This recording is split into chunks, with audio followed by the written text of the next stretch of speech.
જિલ્લાના ભિલોડામાં છેલ્લા કેટલાક મહિનાઓથી ચોરીઓની ઘટનાઓમાં નોંધપાત્ર વધારો થયો છે, જેના કારણે વેપારીઓ અને સ્થાનિક લોકોમાં ભયનો માહોલ છવાયો છે અને ચેઇન સ્નેચિંગ, વાહનોની ચોરી અને દુકાનોમાં તાળા તોડીને ચોરી કરવાની ઘટનાઓ વારંવાર બની રહી છે.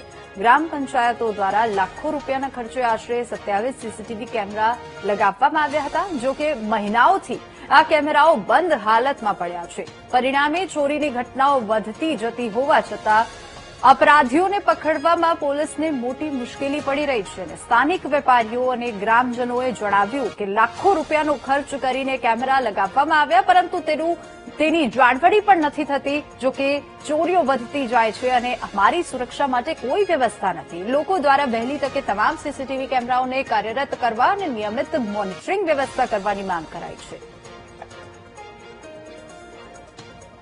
મારી દુકાન વીરપુર રોડ પર આવેલી છે અને મારા અહીંયા 15 દિવસ પહેલા અહીંયા ચોરી થયેલી છે, એટલે મેં પોલીસને પણ જાણ કરી છે.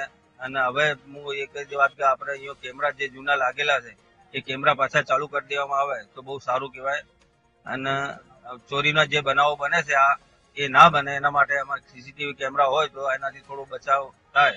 છેલ્લા ઘણા સમયથી ચોરીઓનું પ્રમાણ વધતું જાય છે. માર્કેટિંગ યાર્ડ પર દુકાનના તાળા તૂટેલા છે. હમણાં તાજેતરમાં શાક માર્કેટમાં પણ એક દુકાનના તાળા તૂટેલા છે. એટલે પોલીસને પણ સક્રિયતા બતાવવાની જરૂર છે. તથા જ્યારે આ ચોરીઓના બનાવ બને છે ત્યારે જ્યારે પણ આપણે તપાસ કરીએ છીએ ત્યારે પંચાયતના અથવા બીજા જે રોડ ઉપર લગાવેલા કેમેરા બંધ હાલતમાં મળી આવે છે. એટલે મારી બધાને વિનંતી છે, પંચાયતને પણ વિનંતી છે કે જે કેમેરા લગાવેલા છે એ સતત ચેકિંગ કરી અને કેમેરા ચાલુ રહે એવી મારી વિનંતી છે. અરવલ્લી જિલ્લાના ભિલોડા તાલુકામાં છેલ્લા કેટલાય સમયથી ચોરીઓના બનાવો વધી રહ્યા છે.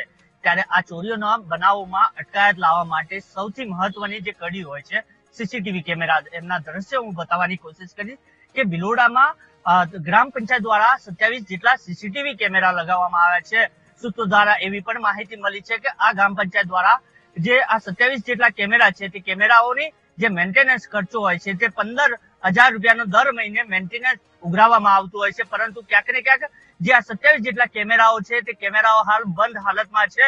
વીટીવીની ટીમ દ્વારા અહીંયા રિયાલિટી ચેક કરવા માટે પહોંચી હતી. ત્યાં આ તમામ સીસીટીવી કેમેરાઓ બંધ હાલતમાં જોવા મળ્યા હતા. પોલીસને જે કહી શકાય કે જે ચોરોને પકડવા માટે સૌથી મહત્વની જે કડી હતી જે સીસીટીવી કેમેરાઓ, પરંતુ આ બંધ હાલતમાં હોવાના કારણે હાલ પોલીસ જે ચોરોને પકડવા બાબતે લાચાર બની છે. Rakesh odd, VTV news, Aravalli.